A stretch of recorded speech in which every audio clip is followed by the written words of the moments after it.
Olá pessoal, vamos para mais um vídeo. Hoje eu vou tratar de um assunto que eu já tinha feito um vídeo,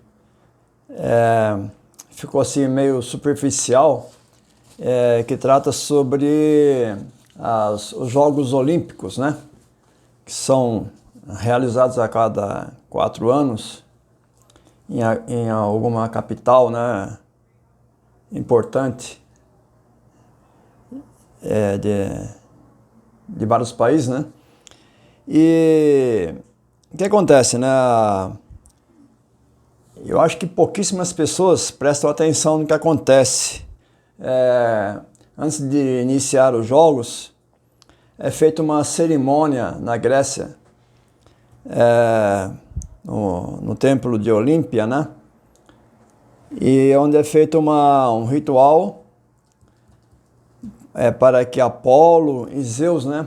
Apolo acenda a tocha, que ela vai ser acesa e vai gerar vai seguir até aquele país, né? Carregada por personalidades, né?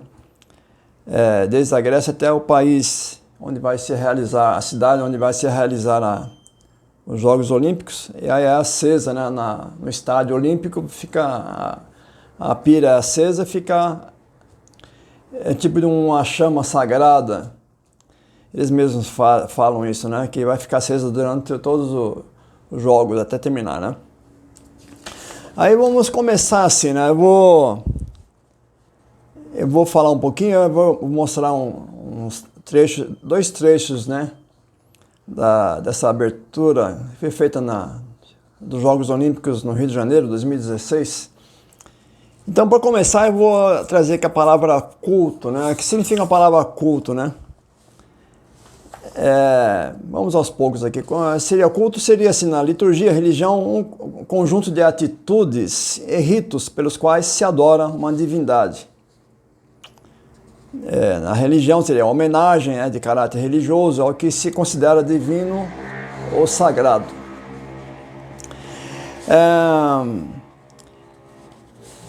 Uma coisa assim interessante, né? Todos conhecem, né? Praticamente, os 10 mandamentos. E no livro de Êxodo, né? Quando vai falar dos 10 mandamentos, no início, né? Do capítulo 20, nos primeiros versículos, né? Diz assim, né? E Deus falou todas essas palavras: Eu sou o Senhor, o teu Deus, que te tirou do Egito, da terra da escravidão. Não terás outros deuses além de mim. Não farás para ti nenhum ídolo, nenhuma imagem de qualquer coisa no céu, na terra ou nas águas debaixo da terra. Aí vem uma parte assim, que eu acho muito problemática, né? Não te prostrarás diante deles, nem lhes prestará culto. Porque eu sou o Senhor, o teu Deus. Sou Deus zeloso, que castigo os filhos pelos pecados de seus pais até a 3ª e 4ª geração, daqueles que me desprezam, mas trato com bondade até 1000 gerações aos que me amam e obedecem aos meus mandamentos. Não tomarás em vão o nome do Senhor, o teu Deus, pois o Senhor não deixará impune quem tomar o seu nome em vão. E por que eu salientei esse trecho aqui? Não te prostrarás diante deles, nem lhes prestará culto, né? Vocês vão ver o trechinho do vídeo, né? E aí vocês vão ver o que acontece quando é acesa a tocha e ela é transmitida de um para outro.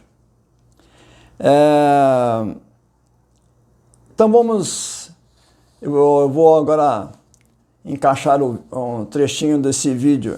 Foi gravado pela Rede Globo, né? Foi narrado pelos repórteres, né, da Rede Globo. E aí eu vou deixar aqui na descrição do vídeo, né? De onde foi tirado, de que canal foi tirado. Eu estou obedecendo, né, as regras do YouTube, né? fazendo uso aceitável, né? Conforme as regras do YouTube. Então vamos passar então esse trechinho do vídeo. Aí daqui a pouquinho ele continua. Bom, sol a pino lá no sítio arqueológico de Olímpia, né? 6 horas à nossa frente. E aí vai ser feito um apelo a Zeus, a Apolo. Primeiro a Apolo, que é o deus da luz, o deus do sol, na Grécia Antiga, para que ele acenda a chama olímpica. E a Zeus para que traga paz, né? Aí a Caterina Lerroux, a atriz grega, que é a principal nessa encenação aí. Ela é que vai acender o fogo e passar o fogo para o grego Elefthérios Petronias, que vai ser o primeiro a conduzir a tocha olímpica. Aliás, depois a gente fala um pouquinho mais sobre ele, é um grande adversário de um brasileiro na ginástica artística. Ali já posicionado então o espelho parabólico e também uma tocha, não é a tocha ainda dos Jogos do Rio de Janeiro, uma tocha, uma réplica de uma tocha mais antiga. Να ηχήσει όλος ο αιθέρας, η γη, η θάλασσα. Aí ela está fazendo um apelo, né? Apolo, deus do sol, envie os seus raios de luz e acenda a sagrada tocha para a hospitaleira cidade do Rio de Janeiro. E depois um apelo a Zeus, ela vai fazer para proporcionar paz a todos os povos da terra e coroar os vencedores dos sagrados jogos. Ο Φωσφόρος βασιλεύς.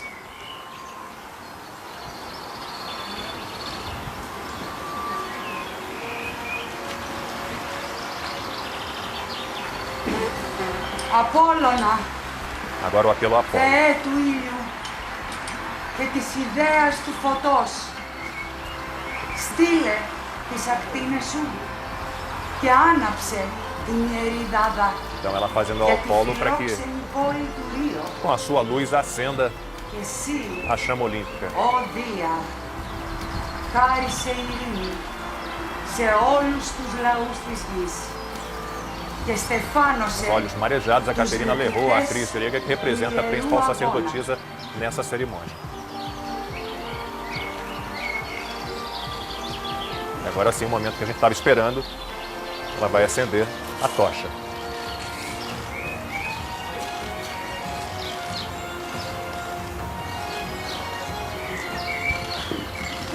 Aí, pronto, espelho parabólico concentrando os raios do sol.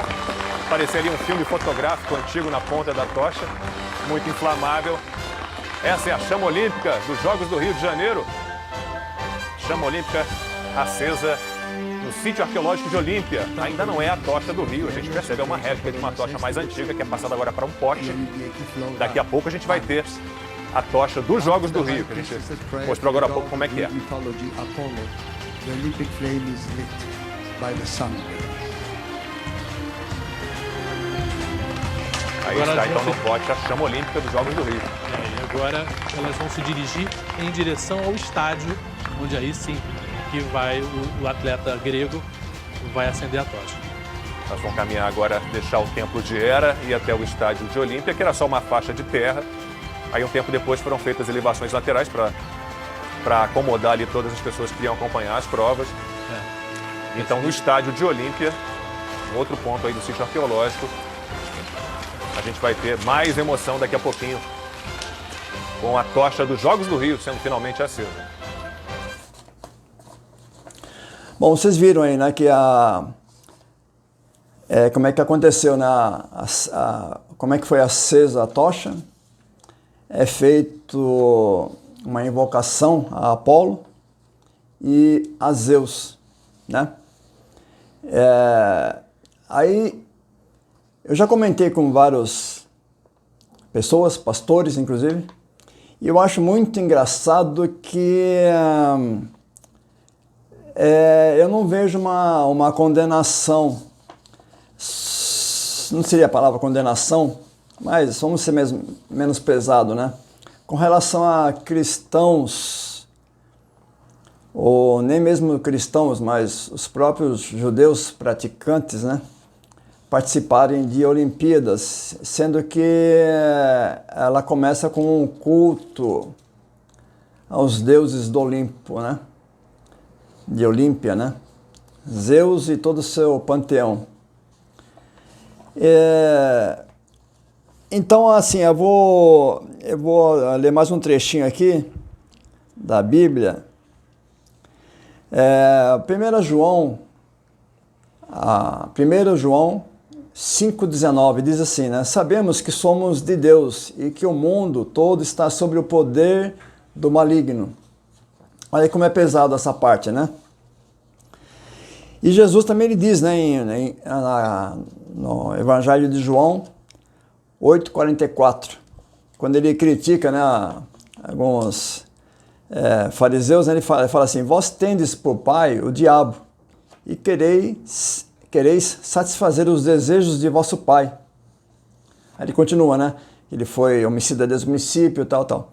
Mas eu achei muito interessante, né, que vós tendes por pai o diabo e quereis satisfazer os desejos de seu pai, né? Ele é mentiroso, nunca se firmou na verdade, né? E aí continua.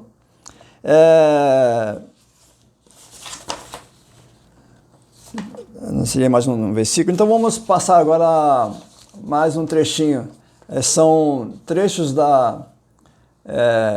eu tirei da página da própria Comitê Olímpico, né? Alguns trechinhos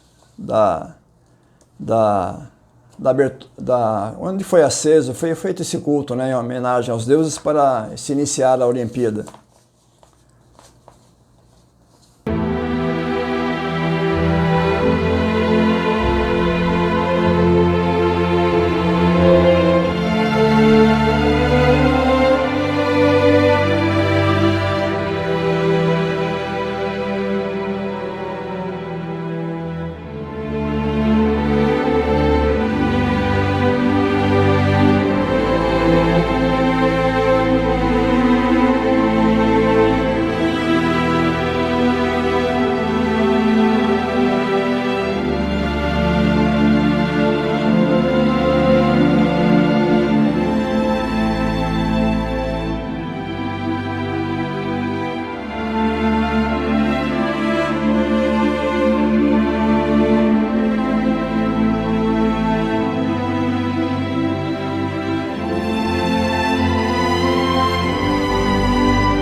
Bom, vocês viram aí, né?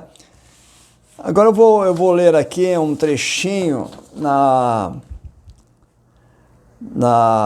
obra de Eusébio de Cesareia, da Patrística. Ele nasceu por volta do ano 260 e faleceu por volta do ano 339.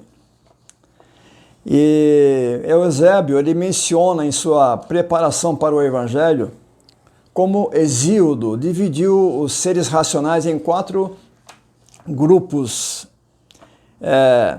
quatro grupos, né? Deuses, demônios, heróis e humanos. A adoração pagã não é, de acordo com Eusébio, dirigida aos deuses, mas aos demônios malignos. Eusébio sugere posteriormente que a história contada no livro de Gênesis 6, de 1 a 4, poderia ser o pano de fundo para os contos pagãos sobre gigantes e demônios, que mais tarde se seguiram aos mitos sobre os deuses. Possivelmente, o que é dito na Sagrada Escritura sobre os gigantes antes do dilúvio é sobre aqueles que foram engendrados por eles, pelos anjos, né? Sobre o que é dito. Quando os anjos de Deus viram as filhas dos homens, que elas eram belas, eles tomaram delas como esposas e as que eles selecionaram. Delas nasceram os gigantes que foram famosos da antiguidade. Por que alguém pode dizer que esses anjos, entre parênteses, demônios, são esses gigantes, em parênteses, e que seus espíritos foram deificados mais tarde pelas gerações do homem, e que suas batalhas, os desentendimentos entre eles e suas guerras são contadas como coisas sobre os deuses? Aqui está sugerindo, né, que os contos mitológicos, né, gregos, os nórdicos, todos eles falam de deuses que se misturavam com seres humanos. E na verdade é isso mesmo, né? A queda dos anjos e sua mistura com as mulheres, com a cria de pessoas poderosíssimas, né? Deram origem a todas essas mitologias, né? Eu vou ler aqui também eu vou pegar aqui do trecho da patrística publicada pela Paulus, Irineu de Lyon, demonstração da pregação apostólica, acho que dá para enxergar aqui, né? Volume 33 da Loyola, da Paulus, editora Paulus. Na página 83, o subtítulo é A Mudança Total dos Valores Humanos, os Gigantes e a Arte da Sedução. Aqui só para complementar um pouquinho o assunto, né? Ele fala assim que a maldade que se expandiu continuamente alcançou e inundou todo o gênero humano, a tal ponto que pouquíssimos traços de justiça sobreviveram entre os homens. Por isso, na terra ocorriam uniões ilegítimas. Os anjos se uniam com a descendência feminina dos homens e essas deram à luz filhos que, pelo extraordinário tamanho, foram chamados gigantes. Então, esses anjos deram de presente às suas mulheres doutrinas perversas, ensinaram os poderes das plantas e das ervas, a arte das tintas e dos cosméticos, a descoberta das substâncias preciosas, os filtros mágicos, os ódios, os amores, as paixões, as seduções de amor, as cadeias mágicas, todo o gênero de adivinhações e de idolatria, odiados por Deus. Uma vez que entraram no mundo, o mal se expandiu até transbordar e a justiça diminuiu, quase desaparecer. Olha o contraste.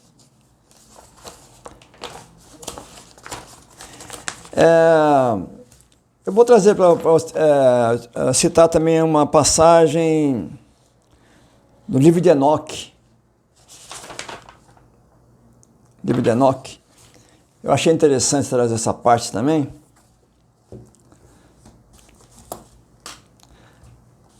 Aliás, toda vez que eu mostro esse livro, né, que eu publiquei em 2015, eu sempre me esqueço, né? Tudo bem, está aqui nos agradecimentos do livro, mas eu sempre, aqui no vídeo, eu sempre me esqueço de... eu sempre citei no professor James Charlesworth, que me autorizou a publicar no Brasil essa obra. E eu sempre me esqueço de citar o pastor Luiz Saião, um grande homem de Deus. Ele é teólogo, linguista e hebraísta, mestrado pela USP. Ele é diretor do Seminário Teológico Batista do Sul do Brasil. E ele fez um endorso aqui para mim, né? Em cima está do professor James Charlesworth e do professor Saião. Vou ler aqui, né? O professor Saião diz o seguinte: a publicação do primeiro livro de Enoque em português deve ser bem recebida pela comunidade acadêmica na área de teologia e de estudos bíblicos. O livro, conhecido apenas a partir de uma referência em Judas 14:15, versículos 14 e 15, é um importante testemunho do impacto desse tipo de literatura do período interbíblico na formação do pensamento escatológico que desemboca no Novo Testamento. Esse livro teve um importante impacto na tradição cópita e também na comunidade Yahad, que nos legou os manuscritos do Mar Morto. Eu vou aproveitar e ler também o endorso do professor James Charlesworth, que me autorizou a publicar no Brasil essa obra, né? Essa tradução.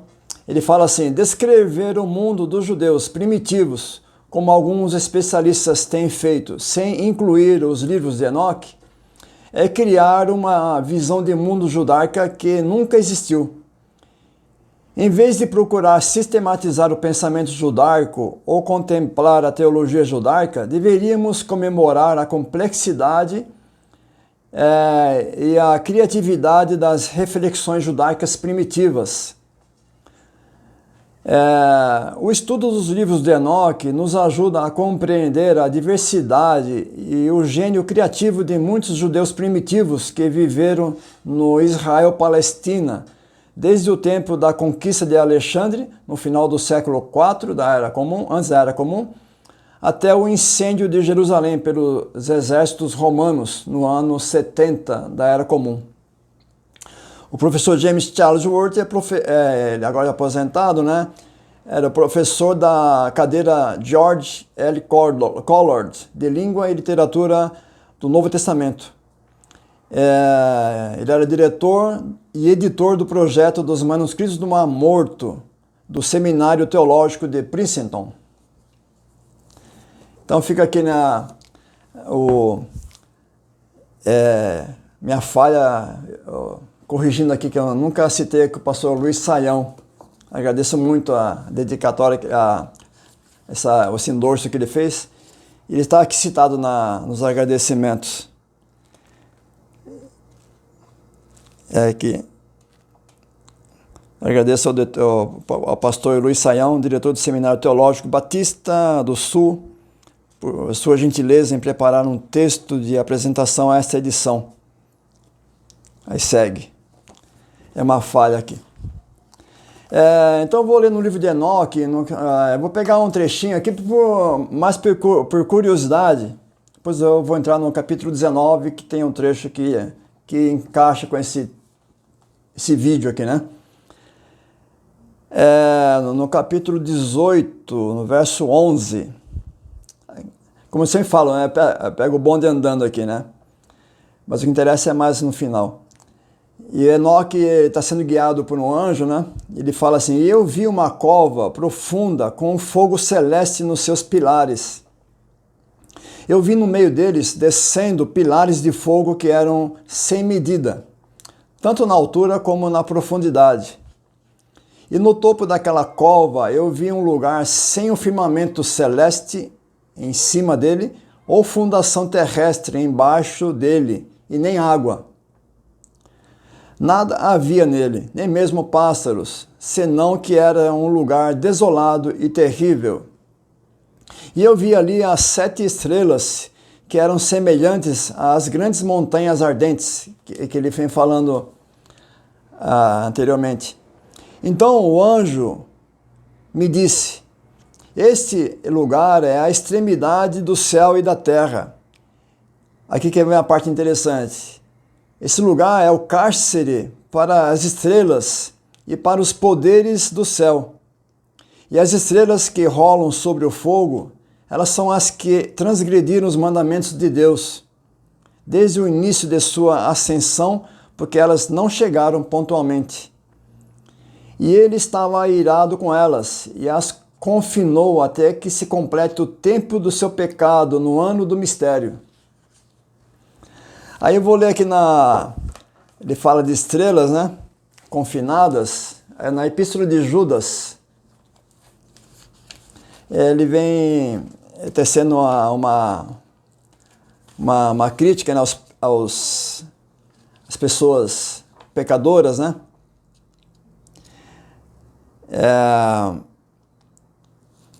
Falando aqui do versículo... Vamos ler do versículo 10. Falando dos pecadores, né? Ele fala assim: esses, porém, blasfemam contra tudo o que não conhecem e se corrompem em tudo aquilo que compreendem instintivamente.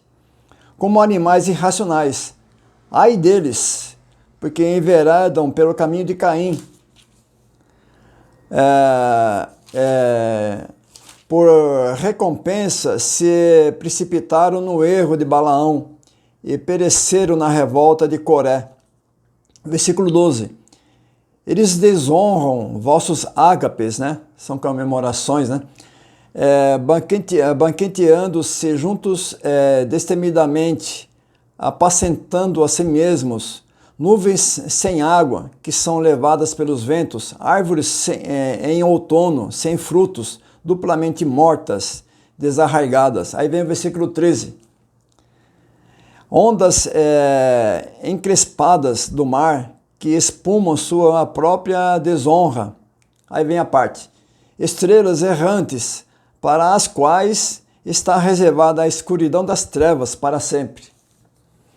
Aqui, quando ele cita estrelas, ele está citando, essa parte ele tira do livro de Enoque. Mais não só os versículos 14 e 15, e o verso 6 também, né, dos anjos que abandonaram sua habitação. Então eu vou repetir, no versículo 13. Ondas encrespadas do mar, que espumam sua própria desonra. Estrelas errantes, para as quais está reservada a escuridão das trevas, para sempre. Para as estrelas, né, errantes, para as quais está reservada a escuridão das trevas para sempre. É o que está no livro de Enoque, capítulo... eu fiz questão de ler essa parte aqui do versículo, capítulo 18, capítulo 18, verso 15. Aí vamos ao tema do vídeo hoje, né? Capítulo 19. E Uriel me disse, aqui estarão em muitas diferentes formas os espíritos dos anjos que têm se unido às mulheres. Eles têm corrompido os homens e os levarão ao erro, de modo que eles oferecerão sacrifício aos demônios, como se fosse aos deuses, até o grande dia de julgamento, no qual eles serão julgados, até que eles tenham um fim. Então vocês veem que os anjos corromperam os homens de tal maneira, né, que eles ofereceriam sacrifício, culto também, né? No caso está se referindo a tudo, os Nephilim, são esses anjos que desceram e se uniram às mulheres. Eles ficaram conhecidos como, praticamente como deuses aqui na Terra, né? Pelo poder que eles tinham, né? E pelos seus filhos que, por seu porte avantajado, e outras coisas que a gente nem imagina, né? Por serem essa mistura indevida, né? De seres celestes com seres humanos. Então, evidentemente que eles tinham muita vantagem, né? Muito mais capacidade que os humanos e dominaram a Terra, né? Então, pessoal, eu acho que o vídeo fica por aqui. E fica essa questão, né? O que vocês acham de um cristão participar da Olimpíada depois dos trechos que vocês viram aqui na abertura como é que funciona a abertura de uma Olimpíada? Esse culto que é feito a Zeus, Apolo. Como é que fica Deuteronômio? Como é que fica Deuteronômio 20? As primeiras partes. Não te prostrarás diante deles, nem lhes prestarás culto, né? Deus é zeloso, né? Ele não quer ele não divide a sua glória com ninguém, né? Então fica essa questão. O que vocês acham? Vocês acham que não tem nada a ver? Ou tem tudo a ver? Fica o aviso, né? Eu não tenho a menor dúvida, né? Que isso não agrada a Deus. Então fica aí para vocês analisarem. Até a próxima.